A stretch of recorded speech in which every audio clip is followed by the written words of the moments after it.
ትውልድ ሁሉ ብጽዕት ይሉኛል፣ ቅድስት ይሉኛል፣ የተባረክሽ ነሽ ይላል መጽሐፍ ቅዱስ።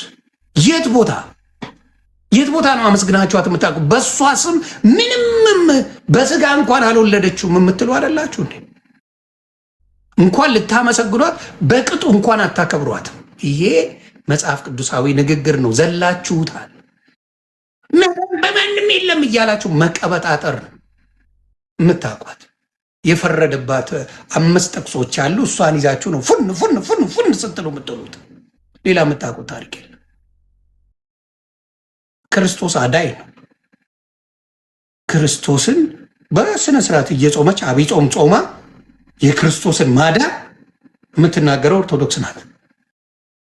የክርስቶስን ውልደት በዛ ጊዜ መሆኑን የምትናገረው ኦርቶዶክስ ናት። ምንድን ነው የምትዋሹት? ከየት አመጣኋት?